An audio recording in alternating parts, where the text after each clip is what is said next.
Friday, March 21st, 1975, and now Lowell Thomas. Alton, now CBS covers the world at 7 o'clock.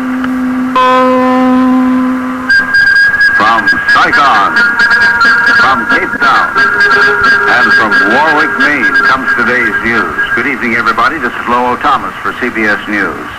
In South Vietnam, the exodus continues. More and more northern and central provinces all but abandoned to the communist forces. More than 1 million refugees trying to escape to the south. The truce that was supposed to be in effect, apparently it broke down. Communist gunners at Hue again shelling a refugee column, also shelling the Hue airport, killing at least 10. Meanwhile, an attempt today to beef up government defenses around Saigon, including the reassignment of key units newly returned from forward combat positions.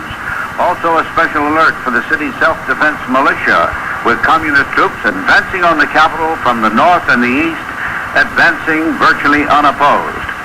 And now this message. The White House again blaming Congress for what's happening in Indochina. Spokesman Ron Nessen citing editorials in the New York Times, Washington Post, and Christian Science Monitor, saying that these agreed with the president that Saigon's plight was due mainly to the failure of Congress to provide the aid the president requested. Secretary of State Kissinger today was returning to Jerusalem with a new set of Egyptian peace proposals. Dr. Kissinger then meeting with the Israeli officials for 2 hours, this followed by a special Israeli cabinet meeting running well into the Jewish Sabbath. Cape Town, South Africa, a verdict of guilty today in the case of the first South African doctor ever accused of a mercy killing. The judge noting that Dr. Albie Hartman had clearly caused the death of his 87-year-old father, a terminal cancer patient. This by ordering an overdose of morphine and sodium pentothal. The judge also noted that there were mitigating circumstances, therefore he suspended the sentence, whereupon the doctor walked from the courtroom a free man. On Capitol Hill, the Senate continuing to add amendments to that tax cut bill, including a 13-week extension of unemployment benefits, a new deduction for child care payments by working parents, and a special tax break for Chrysler and other hard-pressed companies.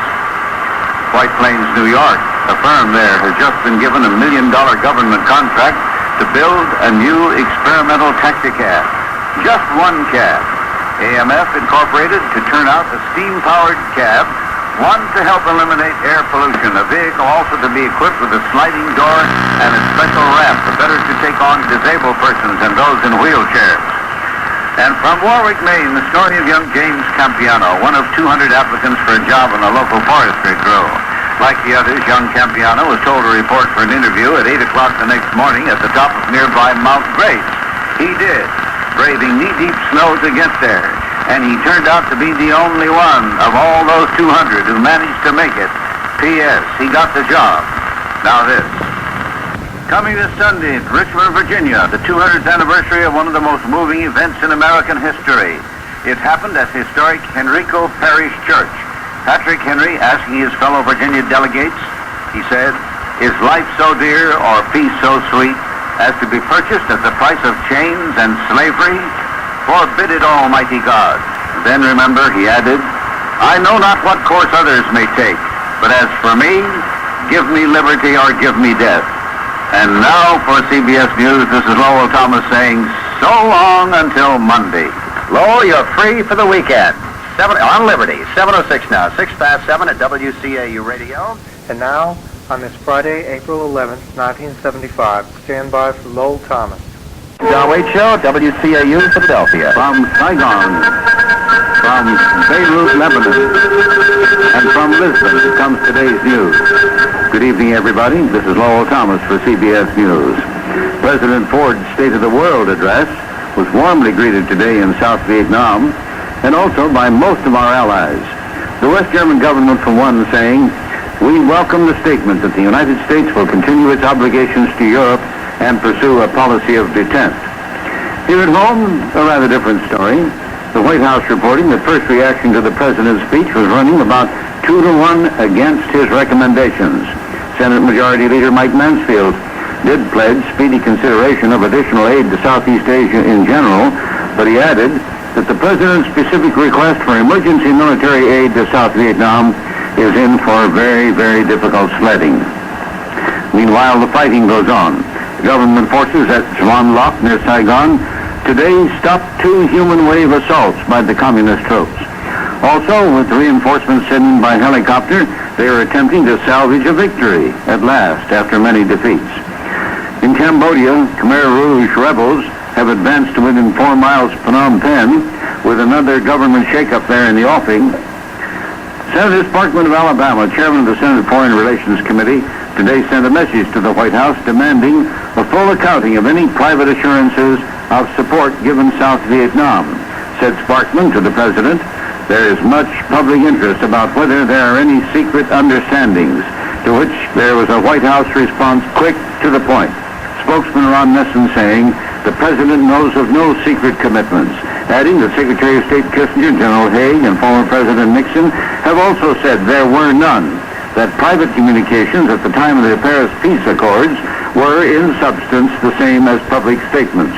Nesson further saying, this is an issue of importance, and it would be unfortunate if a mistaken impression were perpetuated. At the Portuguese National Palace in Lisbon, a brief ceremony, and today it was a complete surrender to the military.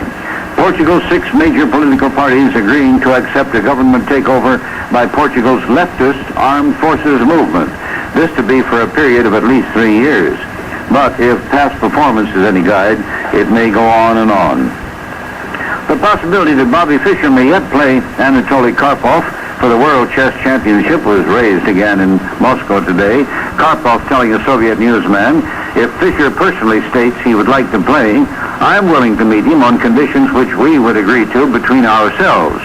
Karpov saying, however, that he is now the world champ, adding that he will deal only with Fischer personally, not with any officials of the U.S. Chess Federation.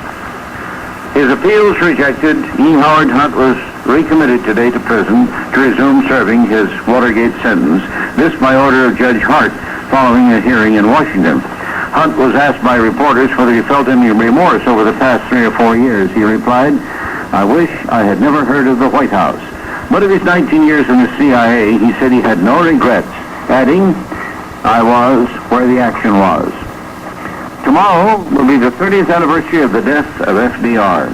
Only 30 years after his passing, we hear that he is now the most written about president, surpassing even Lincoln. More than 500 books on FDR. An American co-ed at the famous American University in Beirut, Lebanon, was the victim of an attack reported today by university officials. Michelle Moran, age 20, of Sarasota, Florida, was bound hand and foot by 2 young men and then scratched. On her was the word Jew, on her abdomen, her legs, and her left arm. Although Miss Moran is not a Jew, she did visit Israel over the Easter holiday. That apparently brought on the incident at AUB. At East Haven, Connecticut, a request for additional school funds was rejected last night, and as a result, an order was issued today closing down all East Haven schools for the remainder of the year. The local school board saying it's broke, busted, flat, unable to carry on. The teachers are saying they'll continue to conduct their classes, school or no. Do it in the open air if necessary. Said their spokesman, Joseph Riccio, would you call it a strike in reverse? Canadian educator and famous humorist Stephen Leacock once told me that all you need in order to start a college is a professor, a bell, and a shade trade. For CBS News, this is Lowell Thomas saying, so long until Monday. Charles Jordan on Sunday, February 16, 1975, and this evening, Mrs. Lowell Thomas, the wife of the CBS broadcaster, has passed on at the age of 81. The passing of Mrs. Lowell Thomas is recorded from the CBS television network at 11 p.m. From CBS News headquarters in New York, this is the CBS Weekend News with Dan Rather. Good evening. Frances Ryan Thomas, a world traveler and the wife of CBS newscaster Lowell Thomas, died today in the couple's Pauling, New York home. She was 81. For CBS News, Dan Rather in New York. Thank you for joining us. From CBS News headquarters in New York, this has been the CBS Weekend News with Dan Rather.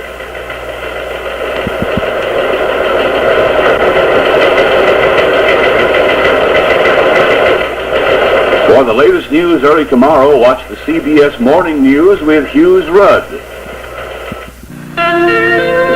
It's 12:15. I'm Bill Fayen. These among the stories we're following on All Night News at 8. Frances Ryan Thomas, prominent world traveler, hostess, and wife of newscaster Lowell Thomas Sr., has died at the couple's estate in Paulding, New York.